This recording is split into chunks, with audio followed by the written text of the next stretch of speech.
Então, Marcos, você estava falando que você estava com dificuldade, né, esses dias aí de estar engajando a turma nas tuas aulas, fazendo com que ele participasse mais, né? Sim, sim. Então, eu estava vendo algumas formas, algumas técnicas de gestão de sala de aula e eu achei uma que é bem bacana, é planejar em dobro.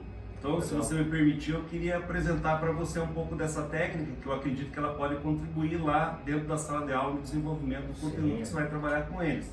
Então, o que acontece hoje quando você planeja uma aula? Você planeja uma aula pensando como que você vai passar para o aluno aquele conteúdo, como que você vai organizar aquele conteúdo, o tempo que você vai ter para passar as informações, as atividades, né? O tipo de atividade. Então, você sempre planeja pensando naquilo do teu trabalho. O planejar em dobro leva em consideração tudo isso, mas também leva em consideração a parte do aluno. Então, quando você for fazer esse planejamento, além de você pensar na tua organização, você tem que pensar como que o aluno vai participar dessa aula. Dele. Exatamente. Né? O que ele deve fazer, como que ele deve agir, né? Como que ele vai interagir, vai ter atividade para ele vai ter que retornar essa atividade para você ainda lá dentro da mesma aula, vai ter que entregar no outro dia. Então você já leva em consideração o teu planejamento, levando em consideração aquilo que o aluno também vai fazer durante a tua aula, né?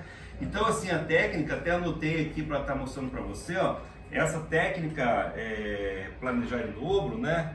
Ela precisa ter os seguintes questionamentos que você pode fazer para organizar. O que os alunos vão fazer durante a aula, onde, por quanto tempo e depois, né? Eles terão que resolver algumas atividades, eles vão fazer alguns resumos. Então são alguns questionamentos que você pode estar usando para fazer o planejamento, já projetando a participação do aluno na tua aula, tá? Então, por exemplo, lá no sétimo ano teu, lá no sétimo D lá, né? Você está trabalhando lá o conteúdo da atmosfera, vai trabalhar com ar, né? Então, como que você pode pensar? Ó, um exemplo aqui que eu projetei para você, né? Então, você vai ter lá no teu planejamento, você vai ter toda a descrição da tua organização, o teu objetivo daquela aula tal, mas lá com relação àquilo que você vai trabalhar com o aluno, né? Então, assim, o que eles vão fazer? Então, você pode pensar assim, em primeiro momento, você vai passar no quadro o que é a atmosfera, quais são os gases que compõem a atmosfera, né? Pode colocar um gráfico mostrando o percentual de cada um dos gases que estão ali. E o que eles vão fazer? Vão copiar. Onde? Lá no caderninho da disciplina deles, né? Tudo certinho. E você vai dar lá um tempo, lá de 5 no máximo 10 minutos para eles fazerem, né? Porque você vai passar no quadro e eles vão ter que copiar. Então acho que entre 5 e 10 minutos eles conseguem fazer essa cópia, né? Bom, feito isso, e daí? O que vem?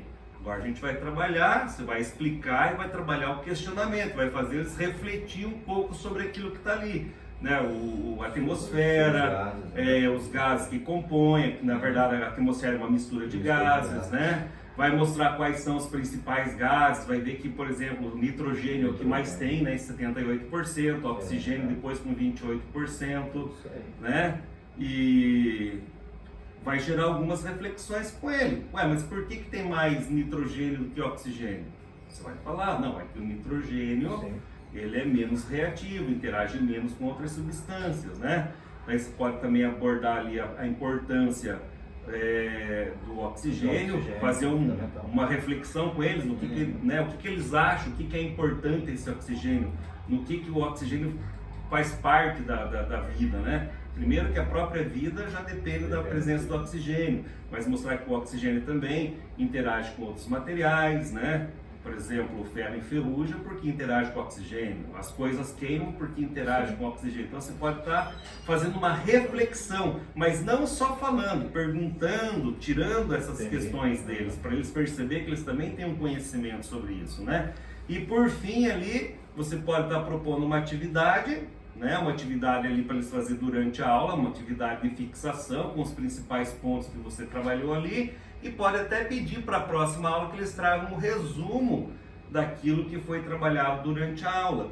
Então assim, veja bem, é um planejamento, você teve todo o teu objetivo descrito ali, como que você ia passar o conteúdo, mas você também planejou a participação desse aluno na tua aula. Então isso vai permitir que ele se engaje mais, que ele participe mais, né? E isso vai fazer com que o ambiente ali dentro da sala de aula fique mais favorável para a aprendizagem dele. Então, eu acredito que essa é uma técnica que pode dar bons resultados para você lá, Marcão. Vamos testar, né?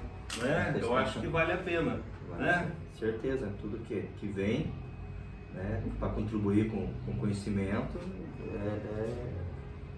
é bem-vindo, é válido, né? É válido. Beleza, então, isso aí.